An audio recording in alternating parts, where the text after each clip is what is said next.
베를린 평화의 소녀상이 철거 위기에 몰리자 나선 약 200명의 시위대. 여기서 갑자기 예고에 없던 미테구청장이 나옵니다. 이는 이 문제가 가진 잠재적 파괴력을 독일 정계가 인지했다는 상징적 장면. 미테구는 독일에서 가장 진보적인 정당인 녹색당 구청장이 있는 곳으로, 녹색당은 여성, 인권, 환경을 중요시 여기는 정당입니다. 이런 정당이 있는 구에서 일본의 압력에 굴복해 동상 철거를 결정한 것. 그것도 다른 문제도 아니고 인권과 여성 관련 이슈이기에 논란이 되는 겁니다. 현재 독일에서는 이와 관련된 언론 보도가 상당히 많습니다. 어찌 보면 우리와 관련된 문제인데도 우리 언론보다 자주 그리고 상세하게 다루고 있는데요.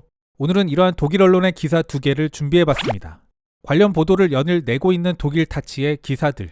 한편 평화의 소녀상 문제가 크게 부각되고 있는 발단은 다름 아닌 일본입니다. 일본 정부의 대변인 역할을 하는 관방장관이 정부 차원의 대응을 이야기했고, 실제로 외무장관이 독일에 압력을 넣었다는 것이 확인됐습니다. 평화의 소녀상 설치에 대해 유감 정도의 의사표명만 하던 일본 정부. 그러나 스가 정부는 이에 대해 구체적 조치를 취했다는 것을 공개적으로 말해버렸습니다. 스스로를 유럽 최고의 선진국이라 여기는 독일인들로서는 결코 받아들이기 힘든 이슈가 되어가고 있는 것.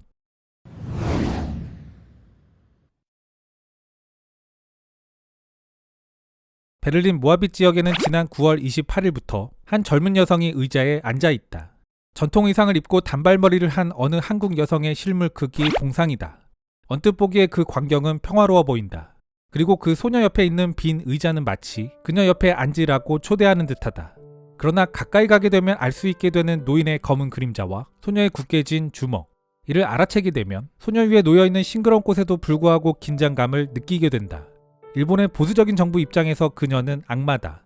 동상이 공개된 지 하루 만에 내각의 비서이자 정부 대변인 역할을 하는 일본 관방장관은 동상을 철거시키도록 노력할 것이라 발표했다. 실제로 지난 목요일 일본의 외무부 장관은 독일 외교부 장관에게 전화를 걸었다.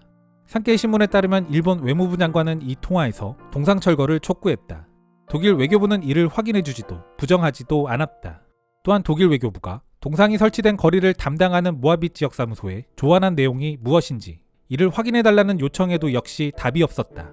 본지는 일본 대사관에도 여러 번 문의했지만 이 문제에 대한 논평은 없었으며 양국 외교장관 회담에 대한 보도자료에도 동상 철거 요청에 대한 언급은 없었다. 그러나 당시 일본 대사관은 이미 베를린 상원과 접촉하고 있는 상태였다. 상원의장실 대변인은 말한다. 사건이 알려지자 상원의장은 일본 대사관 및 미테구청과 회담을 갖고 신속한 해결책을 촉구했습니다. 대변인은 상원의 목표가 무엇인지 말하고 싶어 하지 않았다. 미테구청은 이 사안의 폭발적인 성격을 서서히 인식하고 있는 것 같다. 대변인은 말한다. 아직까지는 구체적인 내용에 대해 논평할 수 있는 단계가 아닙니다. 현재 다양한 수준에서 대화가 진행되고 있습니다. 기념비 바닥에 있는 명판에는 평화상이라고 씌어 있다. 이는 태평양 전쟁 당시 일본군의 강제동원 여성을 기념하기 위한 것. 당시 일본이 점령한 국가에서는 20만 명이 넘는 여성이 성노예가 됐다. 이른바 위안부라 불리는 그녀들은 대부분 한국에서 왔다. 일본 우익 세력과 민족주의자들은 오늘날까지 이것은 제국군의 일부라 주장하며 여성들이 군대에 강제적으로 끌려왔다는 사실을 부인하고 있다. 전쟁 후 이 사실은 묻혀버렸다. 피해자들이 이를 증언한 것은 1991년이 되어서다. 이제 노인이 된 그녀들은 자신들이 겪은 고통에 대한 사실 인정과 일본의 사과를 요구하고 있다.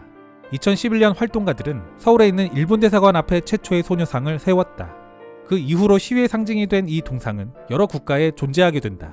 역사 수정주의자들이 자주 영향력을 행사했던 일본 정부는 소녀상 문제가 불거질 때마다 항상 이에 대한 철거를 추진했다. 산케이 신문은 이를 두고 역사전쟁이라 말하기도 한다. 캘리포니아주 샌프란시스코의 경우 일본에서 두 번째로 큰 도시 오사카와의 자매결연이 파기됐다.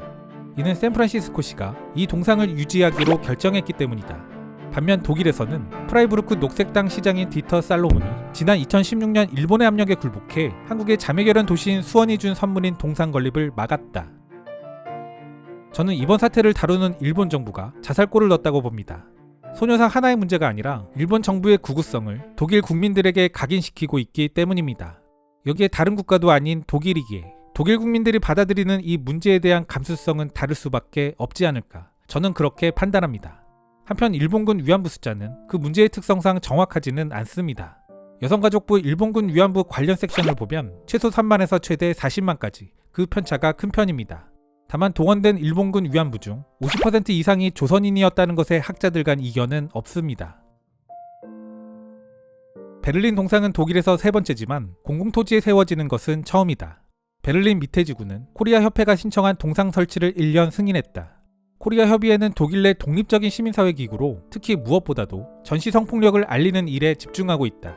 협회장인 한정화 씨는 말한다. 위안부에 대해 기억하는 것은 현재의 발전과 연결됩니다. 그리고 또한 이 동상은 불의에 대해 공개하는 용기를 낸 여성들을 기리기 위한 것이기도 합니다. 구청 지원서에 썼다시피 저는 일본 정부에서 일어날 수 있는 반응들이 있을 것이라 예상했지만 일본 정부가 이렇게 강하게 반응할지는 몰랐습니다. 한 씨는 이날 공개한 성명서에서 다음과 같이 말했다. 이 동상은 일본 정부를 겨냥한 것이 아닙니다. 미래를 위해 과거를 함께 협력하겠다는 제안입니다. 지난해 일본 아이치현에서 열린 한 미술 전시회에서는 검열이 이루어져 이틀 만에 소녀상 전시가 취소됐다. 그곳에 전시됐던 플라스틱 소녀상은 모아빗에 있는 것과 같은 모습. 주최 측은 이 전시에 대해 일본의 우익 세력들로부터 엄청난 위협을 받았다. 아이치현 박람회에서 소녀상 전시가 철회된 사건. 당시 일본 내에서도 큰 논란이 있었던 사건인데요. 그럼에도 불구하고 이는 일본 국내 사건이지 국제적으로 주목받은 사건은 아닙니다. 결국 이번 독일에서 있었던 사건으로 인해 과거의 그 사건까지도 국제적으로 알려지고 있는 것. 독일 언론 역시 이를 표현의 자유를 억압하는 반민주적 행태로 다루고 있습니다. 지난 9월 29일부터 보수적인 일본 정부는 외교부를 비롯한 독일 연방과 베를린 기관의 동상 철거를 촉구했다. 이 사안에 대해 구청이 언론에 배포한 4페이지 분량의 자료. 이를 보면 동상 설치를 주도한 코리아 협의회가 구청을 속였다는 인상을 주려는 것으로 보인다. 사전에 공개되지 않은 텍스트가 함께 설치됐고 이 텍스트는 한국과 일본 사이의 갈등을 일으키며 일본에 반대한다는 인상을 준다는 것이다. 그러나 본지 취재 결과 익명의 구청 관계자는 다음과 같이 밝혔다. 독일과 일본의 좋은 대외 정책 관계가 자칫 동상 하나로 깨질 수 있습니다. 우리가 이 동상을 제거하는 것만으로도 외교적인 문제를 해결할 수 있습니다. 다만 구체적으로 어떤 외교적 문제들을 해결할 수 있는지에 대해서는 밝히지 않았다. 중요한 부분은 구청이 연방 문제에 대해 언급했다는 것이 외교부가 지방청에 개입했음을 시사한다는 것이다. 구청은 일본 정부의 가혹한 반응이 예견됐다면 이 동상은 허가되지 않았을 것이라고 밝혔다. 그러나 동상 설치를 주도한 코리아 협의회는 이러한 구청의 말을 납득할 수 없다고 밝혔다. 실제로 본지가 입수한 13페이지 분량의 동상 승인 신청서에 따르면 일본의 반응이 예상된다고 명시되어 있다. 또한 동상에 대한 이니셔티브는 국가의 이익을 대표하지 않으며 이 동상 건립을 지원하는 대부분의 비용은 독일 시민단체에서 나왔다고 나와 있다. 코리아 협의회는 본지와의 인터뷰에서 다음과 같이 밝혔다. 우리는 구청을 속이지 않았습니다. 비문의 내용이 그렇게 중요했다면 왜 미리 그 텍스트를 보고 싶어 하지 않았습니까? 동상에 설치된 두 패널 중 하나는 자신의 권리를 위한 소위 위안부 투쟁에서 동상이 가지는 중요성을 설명합니다. 다른 한 패널에는 제2차 세계대전 중 일본군에 의한 납치에 대해 아주 간단히 언급하고 있을 뿐입니다. 이에 더해 코리아 협의회 관계자는 다른 이유가 있을 것이라 말한다. 일본의 우익은 오늘날까지도 이러한 역사적 사실을 부정하고 있으며 이것이 일본이 소녀상 설치에 저항하는 주된 이유일 겁니다. 1991년 8월 14일 침묵을 깨고 세계에 이러한 범죄를 최초로 알린 생존자들. 조각상 옆에 있는 명판에는 그들의 용기에 대한 경의를 표하고 있다. 기사는 협의되지 않은 비문이라서 문제가 됐다는 구청의 해명을 구체적 팩트로 반박하는 겁니다. 비문의 내용 자체가 보편적 인권에 대해 언급하고 있으며 별 문제가 없는 상식적인 수준이라는 것.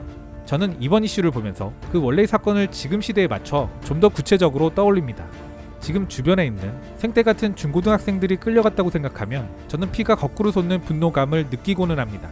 세계 보편의 인권과 존엄성, 이렇게 거창하게 접근할 필요도 없이 이 범죄 행위가 얼마나 끔찍한 것이었나를 구체적으로 알려주는 것. 일본의 전쟁 범죄와 관련돼서는 이게 중요한 게 아닐까 싶습니다. 그런 면에서 일본 스가 정부의 대응은 역설적이게도 우리를 도와줬다는 생각입니다.